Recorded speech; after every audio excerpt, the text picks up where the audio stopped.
الحمد لله والصلاة والسلام على رسول الله وعلى آله وأصحابه أجمعين، أما بعد. قال الله تعالى: كانوا قليلا من الليل ما يهجعون وبالأسحار هم يستغفرون. وقال صلى الله عليه وسلم: أفضل الصيام بعد رمضان صيام شهر الله المحرم، وأفضل الصلاة بعد الفريضة صلاة الليل. رواه مسلم. نماز شب و یا هم قیام اللیل یکی از نمازهای نهایت مرغوب و سنتی مؤکده در حق هر مسلمان می باشد. کسی که توان دارد و استطاعت دارد زیاد کوشش کند که از نماز شب محروم نشود. و نماز شب در حقیقت روشنی بر یک مسلمان است، روشنی در تمام زندگیش، روشنی دلش، روشنی خانوادهش، روشنی در پیشبرد زندگیش. و کسی را که الله بالایش فضل کرده بسیار نعمتی بزرگ است که قیام اللیل را نگذارد. وقت قیام اللیل بعد از نماز عشاء خفتن شروع می شود تا به طلوع فجر صادق، یعنی تا به وقتی نماز بامداد. و این وقت قیام اللیل است. در اول شب تا نیست، یا در وسط شب، یا در آخر شب. البته در ثلثی از شب، سیوم حصه از شب، اگر انسان سیوم حصه اخیری از شب اگر تا نیست، باز او وقت بهتر است. چون رسول الله صلی الله علیه و سلم می فرمایند در سیوم حصه اخیری از شب الله تعالی در آسمان دنیا نزول می فرماید و می فرماید که من یسألنی فاعطیه، کیست که از من سوال میکنه برش بدهم، و من یستغفرنی فاغفر له، و کیست که از من طلب مغفرت میکنه و من گناههای از او را بخشش بکنم، و من یدعونی فاستجیب له، و کیست که از من میخواهد و مرا صدا میزند که من دعای از او را استجابت کنم و قبول کنم. نماز شب به چی تعدادی خوانده میشه؟ چی تعداد رکعتی انسان نماز شب را بخواند؟ آنچه از رسول الله صلی الله علیه و سلم نقل است و حضرت عایشه رضی الله عنها میفرماید: ما کان یزید فی رمضان ولا فی غیره علی 11 رکعه. رسول الله صلی الله علیه و سلم در رمضان و غیر رمضان از 11 رکعت بالا نمیخواندند.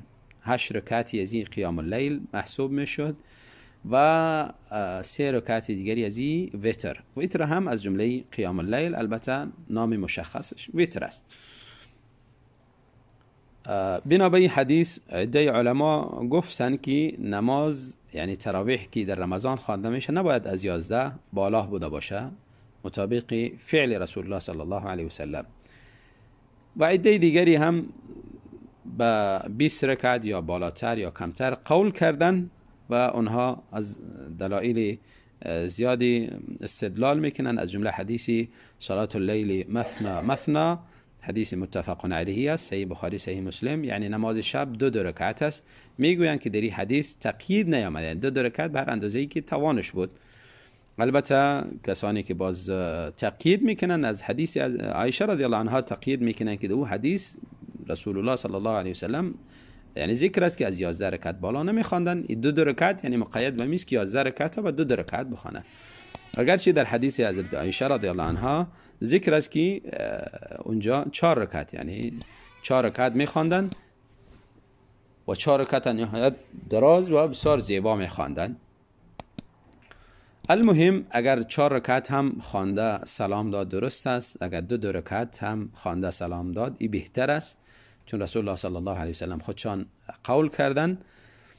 و وقتی که نماز قیام اللیلش رو به ختمی شد درست است که انسان 1 رکعت وتر بخونه و متباقی از زیرا در قیام اللیل حساب کنه، 1 رکعت از زیرا وتر.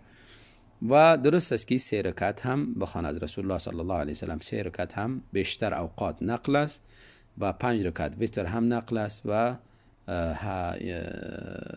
7 رکعت همچنان، 9 رکعت همچنان. همه از اینها به صورتهای مختلفی از رسول الله صلی الله علیه و سلم نقل است که وتر میخواندن. طریقه وتر خواندن است که انسان اگر 1 رکعت میخونه سوره فاتحه و بعد از او قل هو الله یا سوره دیگری را میخوانه، باز دعای ویتر را میخوانه.